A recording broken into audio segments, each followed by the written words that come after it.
Within the next 20 to 30 minutes, I want to talk to you about security culture and how to make that a business priority. My name is Martin Kramer. I'm a security awareness advocate for KnowBe4. I'm based out of London. I mainly focus on Europe, but on mainland Europe, but also UK and Ireland. So it's my pleasure to be here today in Manchester. Haven't been here for a long time, so I really enjoy being here, and I'm looking forward to be talking to you. This talk will take us through a series of steps that should illustrate how you make security culture and cybersecurity a business priority. I don't think I need to be talking about why that should be necessary. I think we pretty much all know that, and that's also the reason why we are here.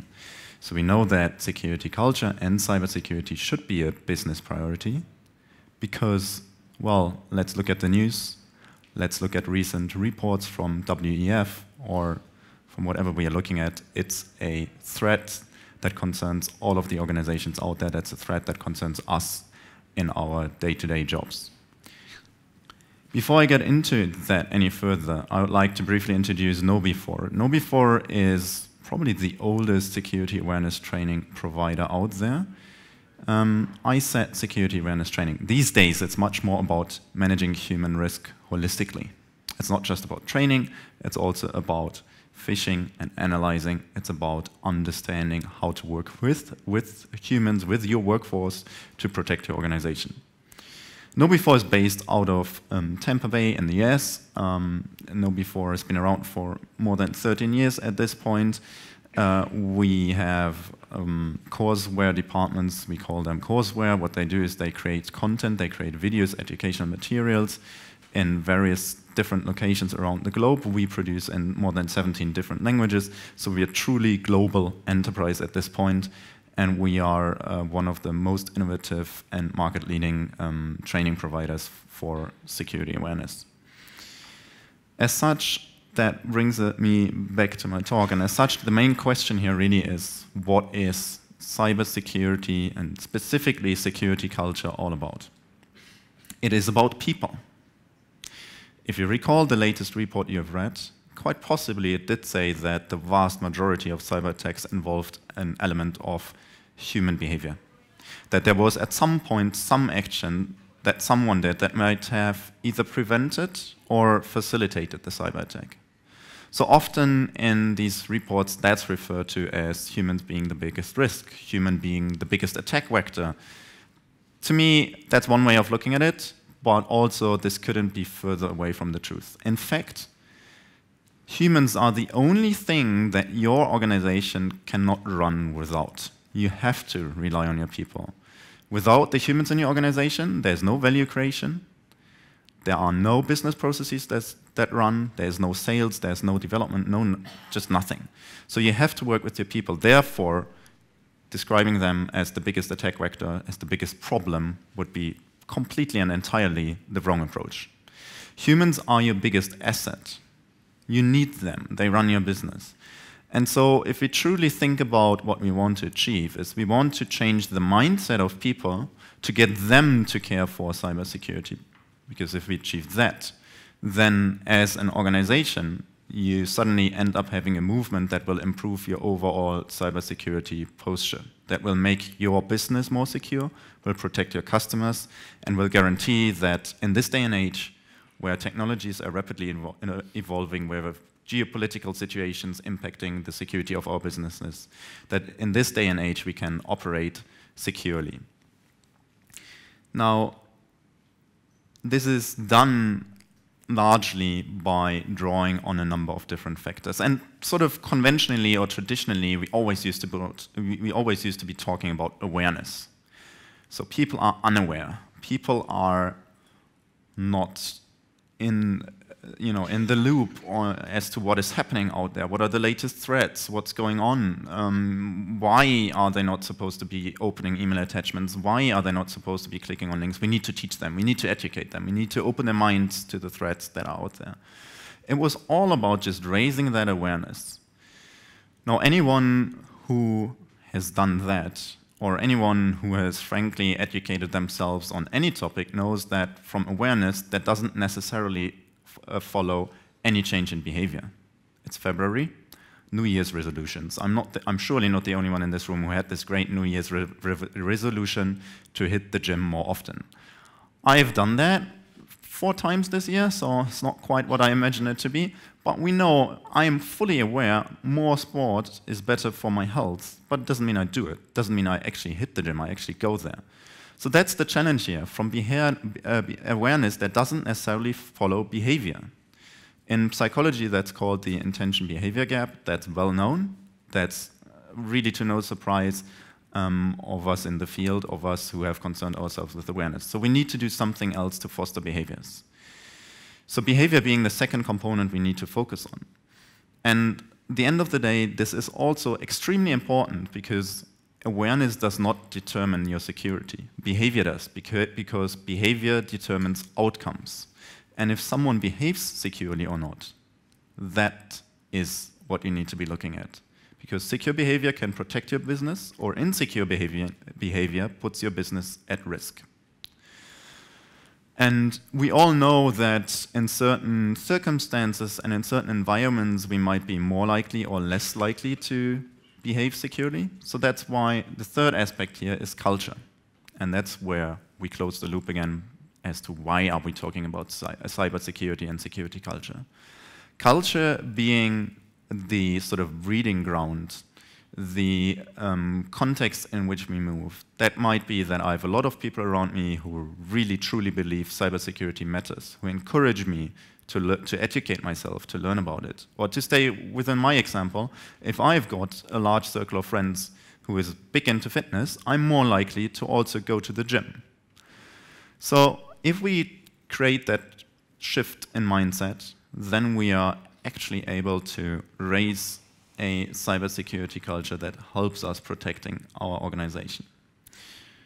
Now, one thing we sort of need to get clear on, what actually is security culture?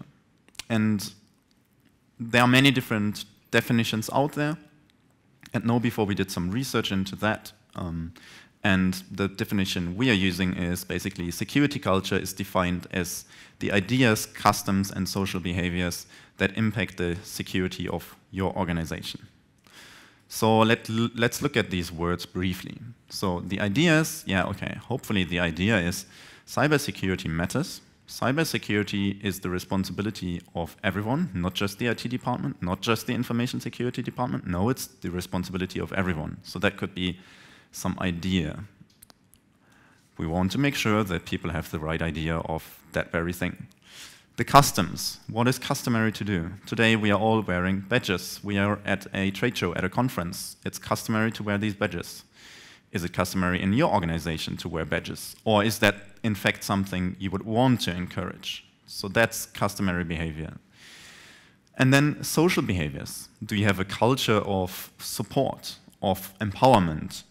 When there is a cybersecurity problem that's yet not really well understood or unaddressed, what do people do? Do they bury it? Do they approach their colleagues? What do they do? So you really want to make sure that there is a good culture of social behaviors that brings people together. And you can start doing that by various different means, of course, if there's a culture of, for example, going to lunch together, grabbing a tea, grabbing a coffee. Of course, these are all kind of social behaviors that matter for the culture in your organization and that translate to fostering and facilitating a mindset that's good for your cybersecurity posture. Now, it's often then asked, okay, what actually is the security culture good for? Here's an analogy, a related example. In communities around the world where we have a culture of protecting the environment, of caring for the environment, where there is a strong belief that if we take care of the environment, it will take care of us, or where there's a strong belief of if we don't pollute the environment, then also the future generations, our children and our children's children, they will have a planet to live on, then that can lead to good behavior, what we would call good behavior. So people actually going outside and picking up the trash and cleaning the environment. Now, this isn't really too different from what we want to see in cybersecurity. In cybersecurity, we want to see that people care for that shared idea that cybersecurity is required for us to successfully do business. And we want them not to just care, but we want them to stick together and help each other, look out for each other, do things for each other. So that's where cybersecurity culture really creates a proactive ground. Proactive, it enables people to be proactive about anything related to security. If I see my colleague struggling with something, then I can offer help. Equally, if my colleague is struggling with something and he or she knows I can be approached, yes, then they will come and ask if the culture in your organization is right. So this isn't just about then all about prevention, but think about cybersecurity culture facilitating the preventative efforts, of course, but also remediation. What if something has gone wrong? How do we then correct it? And again, it's a question of, is that file that accidentally was published on the internet or accidentally sent to the wrong email address, is that going to be reported or is that going to be buried? So these are situations where a good security culture will be a strong contributor to protecting your organization. My colleague, Perry Carpenter, the Chief Strategy Officer and Chief Evangelist at KnowBe4, has a nice way of summarizing it, so I like to use his words. And he likes to point out this goes way beyond awareness or coercing secure behaviors. It's about making your workers value security, where they proactively participate in taking steps that reduce risks. So that's what it is all about. It's about making sure people feel themselves encouraged, enabled, and motivated to reduce cybersecurity risks in your organization. And I repeat myself, not just the information security department or the IT department, but everyone. That is the goal. Now, this quote has got a lot of stuff in it. It talks about, well, it's more than awareness, we already knew that. It's also not just about coercing behaviors, but it's also about values, it's about reducing risks, etc., etc. So, inevitably, we have to ask, how do these things fit together? And here's a model to highlight this. So right at the top center, we see knowledge. Where does knowledge come from? It usually comes with awareness. It usually comes with education. It then comes about when your employees are following computer-based training, are watching videos, are taking quizzes, but are also talking to each other. So you raise awareness, you create knowledge in people. Then we have behaviors. How do we learn behaviors? Well, first of all, we need to be aware of the fact that a certain behavior is good or better than another behavior. And then we need to be motivated to change our behavior, to exhibit a certain behavior. That's where values come into play. If I have the strong belief a certain thing to do is better, it is better to use, here's one example, to use WeTransfer for file transfer than to share it via Dropbox, or it's simply put better to follow your corporate policy, information security policy, than not to, well then I'm also more likely to do this. So values and motivation come into place, and of course you want to have people in your organization that value cybersecurity and that value it as their own responsibility. Now this is the sort of inside perspective. This takes place within one person, if that makes sense. But we have these cultural factors that are sort of external factors that influence our behaviors. And these might be social pressures. This might be a pressure to essentially comply. This might be a pressure to do well in the job. This might be a social pressure of queuing for the tea, for the coffee. This might be a social pressure of being polite, of holding the doors, etc., etc. So when it comes to cybersecurity, you want to identify similar pressures and use them. Then we have context. Context can be, it's a word we know from our engineering, IT, whatsoever backgrounds all too well. Context can mean everything and nothing. Here, I want it to mean anything that can facilitate a certain action or that goes against it. So you gotta ask yourself, if I want my employees to report phishing emails, is that easy enough? Is there a phishing report button in my email inbox? Or is that in fact missing and I'm just asking them to forward an email to a certain inbox? Then that's a bit too difficult maybe. Context can mean, what is the IT infrastructure in place? Do we have the right things in place for people to behave securely, to learn, to help others, or do we need to do more? But context can also mean, and I'm referring back to wearing badges, because cybersecurity is more than just your phishing emails. It can also mean, do we actually have the measures in place to protect our physical security and enforce or encourage people to check whether everyone else is wearing a badge or not? So context is really everything that surrounds us and hopefully facilitates secure behaviors. And then we have group dynamics as the last aspect here. Group dynamics are a tricky thing. We all know them. We definitely all know them. Think about how you behave at home in your friendship circles. That is different from how you behave at work. At work, there might be a certain group dynamic. Usually, if you've seen any TV series, remember The Office, you have typical character stereotypes, right? Certain behaviors that create certain group dynamics. Might not be too, of course, not that exaggerated, but it might not be too different at your own organization. There's always a certain dynamic at play, a certain hierarchy, certain relationships at play that can facilitate compliance with cybersecurity or can go against it.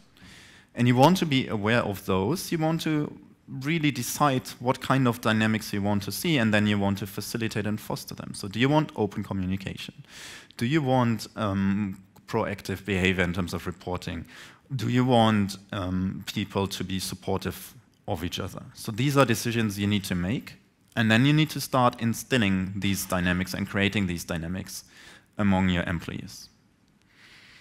Now, there is a way of obviously looking at this more holistically. When we are talking about a security culture, we also want to naturally know what is the culture in my organization today and where could I take it.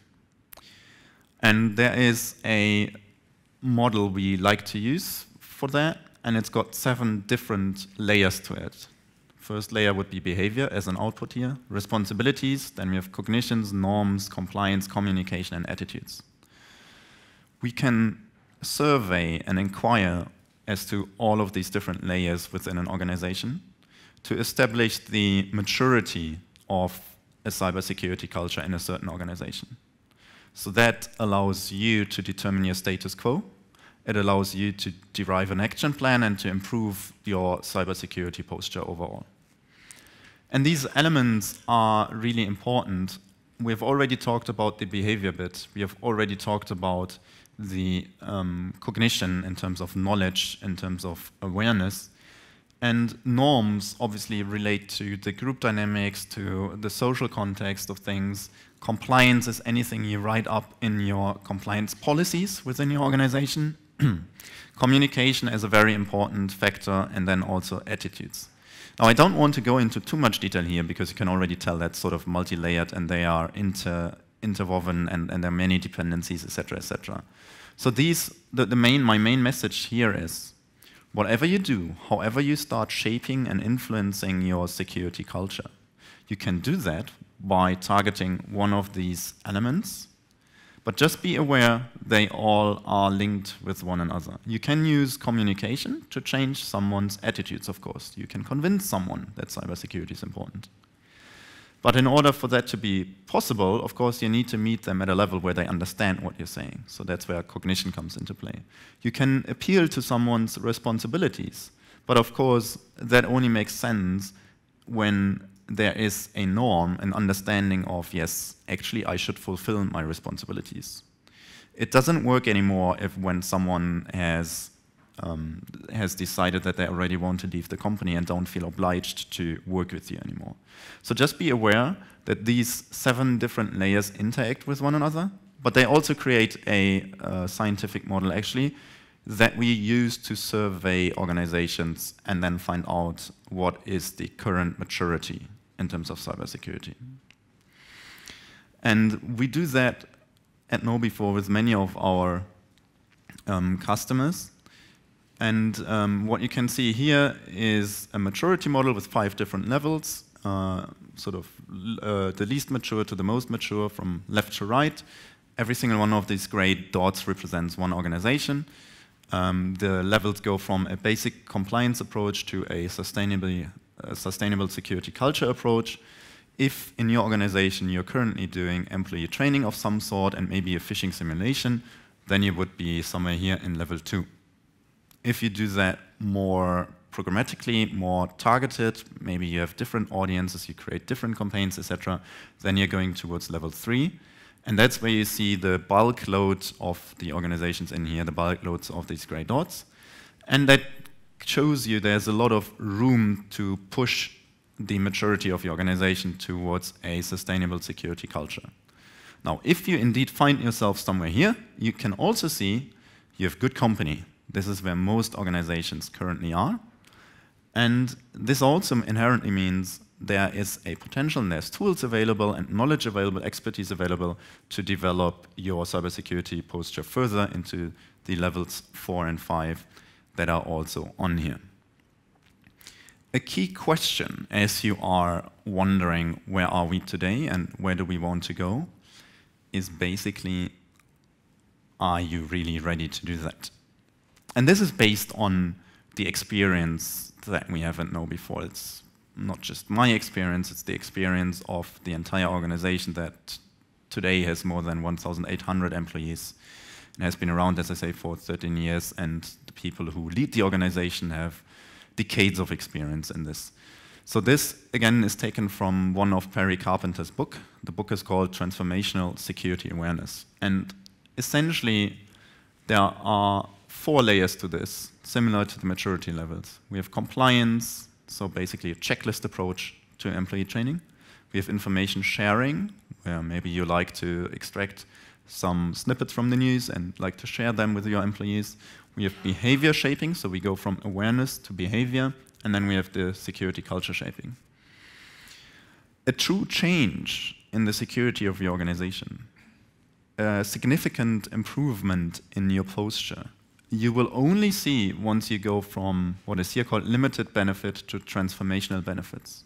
You will only see that when you start targeting behaviors. Why is that? I said it initially. Awareness does not determine your outcomes. Behaviors determine outcomes. Behaviors, the click or opposed to that, not clicking on that link in the email, that changes the fortune or can change the fortune of your organization. So the question you need to ask yourself is, have I done this? Have I done the compliance? Am I already doing a basic sort of awareness training? If the answer to that is yes, yeah, then you should really start focusing on the transformational benefits that really lastingly will change the course and the success of your enterprise in protecting you long term. Now, let's get a little bit more specific than that. If you were to start today, what could you do? So first of all, ask yourselves what behaviors in your organization, if adopted, would have the most security benefit. So do you see a lot of people plugging in USB sticks and you would rather they didn't do that? Then that's one example. Do you see a lot of people downloading unauthorized software, etc., etc.? You get the gist of it.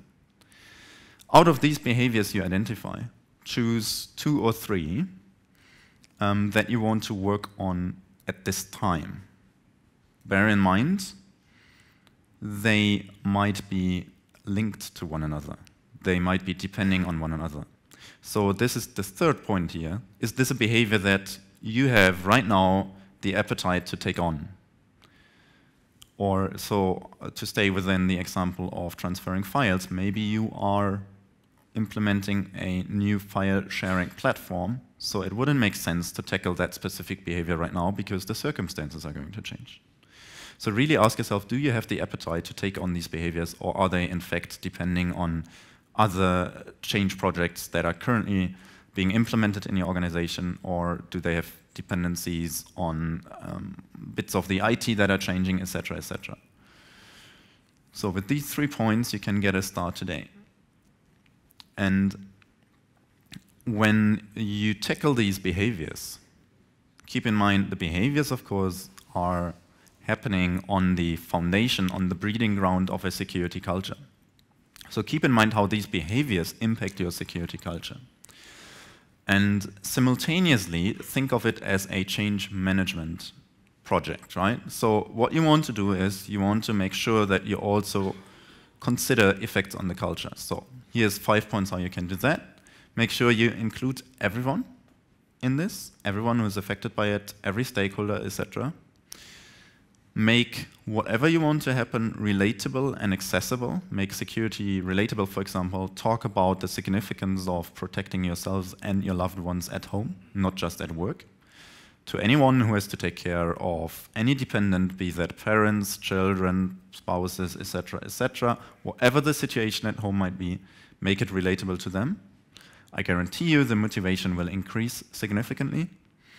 Then offer continuous security awareness and training, not just once a year, not just twice a year. Even quarterly is not enough. We have a study on this. Do it more than quarterly at least. Then you will see significant improvements in the security of your organization. The 4th point here is embrace your shadow IT. Now it's always this isn't something we're usually comfortable with. Shadow IT is something we don't like to see because security is sort of a black and white kind of thing. You want to have perfect security, and that's how it's defined. But embrace the fact that you will have gray areas. Embrace the fact that you will have shadow IT, and think about how you can start managing that. And then the last one is keep the motivation up. Use the rewards to encourage people to stay really on the ball and stay with your security awareness and security behavior efforts. I always like to give a sort of nice goodie and giveaway with this. There are interesting concepts in psychology, cognitive biases that can help you to get to people, to talk to people.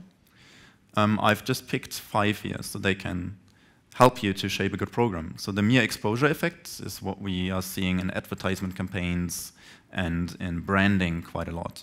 So if I'm used to the color red, happens to be the Manchester United color, of course, then I'm more likely to buy any product that's also kind of red, where the branding is also red. You can use that for your security awareness teams and campaigns. Just create a branding, a logo that's recognizable and with which people can identify your messaging.